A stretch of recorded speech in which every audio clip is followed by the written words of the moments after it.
Misterio en Salta. Los oscuros secretos en las entrañas del Cerro San Bernardo. Una cueva, sombras, gritos y un tesoro escondido.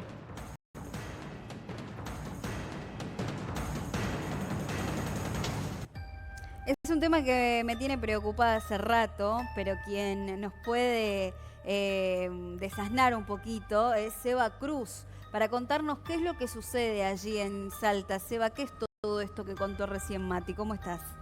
Hola, ¿cómo están ustedes? Exactamente, otra historia, otra leyenda también que tiene que ver con Salta y que tiene que ver con un cerro icónico, el Cerro San Bernardo, Hermoso. que vigila a toda la ciudad, exactamente, hermoso, que tiene el teleférico que ahora lo ampliaron. Bueno, tiene muchas historias, este cerro tiene muchas historias y en época de la colonia, estamos hablando hace un siglo atrás, o sea, estamos hablando también en plena independencia, en esos movimientos donde la gente también tenía esas ansias de aventuras y demás, pero también las enfermedades. Un hombre perdió la razón también porque perdió a toda su familia por la pandemia en ese momento y bueno, se obsesionó con la locura de encontrar un tesoro que dicen desde hace muchos años que está escondido allí, que está enterrado en el Cerro San Bernardo. ¿Pero se sabe qué es? O sea, ¿ese tesoro o es misterioso el tesoro también? Es misterioso, la verdad es que no se sabe si es de la época de los españoles, si es de los indígenas que escondieron también allí ese tesoro, ese oro. Podríamos estar hablando guardado. de oro entonces. Exactamente, Ajá. estamos hablando, claro, exactamente, sí, ¿por qué? Porque en esa época lo que se manejaba con más valor y los españoles vienen casualmente a esta zona por la cantidad de oro, hoy lo podemos comprobar, siguen viniendo, no de España, pero sí de Europa y de otros países por los minerales que tenemos, pero bueno, en este caso, este hombre empezó a cavar, obsesionado, había perdido a su familia, los amigos, la gente le decía que qué es lo que hace, no, yo voy a ser millonario, voy a ser rico, bueno, empezó a cavar y nunca más lo encontraron después de un tiempo, entonces... Sí. ¿Este hombre cavaba directamente con las manos? ¿Puede ser así la leyenda? Comenzó cavando con palas, con herramientas, con ayudantes, porque estaba convencido de que en el lugar donde él estaba haciendo este trabajo, ahí se encontraba este tesoro. Sin embargo, después ya no tenía recursos y empezó a hacerlo y se dieron cuenta de que ya había perdido la razón. Entonces, sabían de que todos los días estaba allí, que ya prácticamente vivía en ese lugar y cuando lo fueron a buscar no lo encontraron. ¿Y los Nicanor gritos? se llamaba. Nicanor. Bueno, Nicanor. Los gritos que se escuchan, perdón, Seba, porque estamos tratando como de entender un poco, ¿y las sombras que se ven serían de este hombre o estaríamos hablando de más personas involucradas? Fíjate que si uno va, no lo va a encontrar.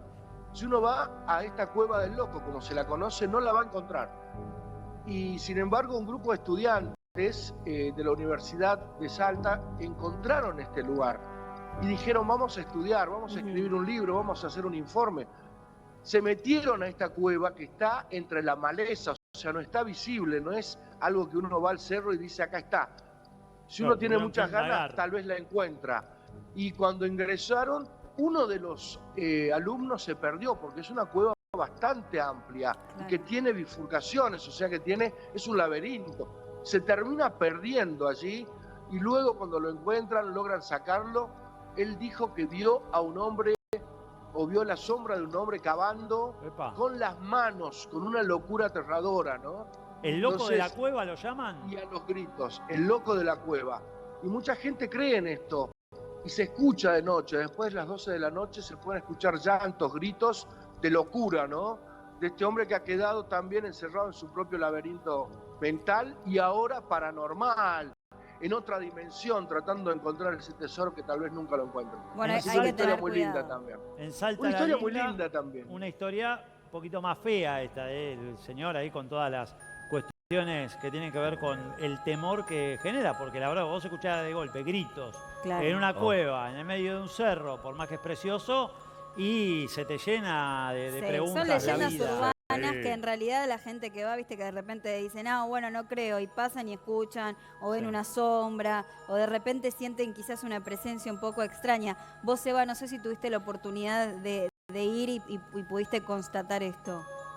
Mirá, el Cerro San Bernardo de por sí, cuando uno se encuentra al lugar a una altura tremenda y ve las ciudades de arriba, ya de por sí tiene una energía diferente, claro, ¿no? tal cual. Uno ya se siente allí en un ambiente diferente. Hay relatos de aparecidos, hay relatos de fantasmas, de gente que sube por los caminos, pero cuando uno baja no los encuentra. O sea, la verdad es que, porque allí se hace mucho deporte y prácticamente todo el día la gente está corriendo por ese camino de cornisa. La verdad es que es muy lindo, además turísticamente, y una historia más para que la gente pueda venir.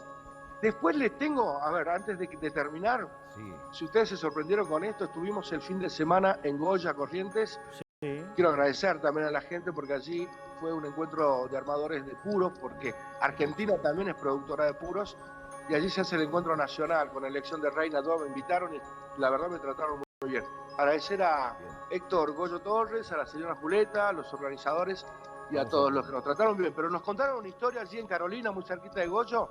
Si ustedes escucharon hablar alguna vez de la Iglesia del Diablo, ¿escucharon hablar de la Iglesia del Diablo? Pero venimos de casi una Creamfield en la puerta de una catedral en Eslovaquia y ahora pasamos a, ¿cómo era? La Iglesia del Diablo, ¿cómo era? La Iglesia del Diablo tiene una historia y escribieron un libro, es un hecho real, y hoy esa iglesia está cerrada. Pero no sé si quieren que les cuente o lo dejamos. Vos sabés que me están llegando muchos mensajes a @barbie.corbalán. Florcita, que es de Salta también, dice que ella fue una vez y que sintió como, no vio sombras ni nada, pero que una presencia extraña sintió. Un montón de mensajes están llegando, seguramente a vos, Mati, también. Está generando julepe, te digo, Seba, con estas historias en la gente. Algunos decían, che, pero a la cueva está quien puede, viste, va a buscar alguna moneda, alguna divisa. Esta era otra cueva, la de Salta. Sí, así, a ver, si uno va con la intención de encontrarla, de divertirse, de saber, de curiosear, no la va a encontrar. Uno tiene que ir obsesionado, o sea, acá la clave es la obsesión, como le pasó a este hombre, y desde allí, entre la maleza, entre los árboles, porque ustedes conocen este cerro, que está cubierto de vegetación, tiene la cara que uno ve desde la ciudad, que está urbanizada, que tiene una ruta, que tiene un teleférico, una confitería en la parte de arriba, es muy linda.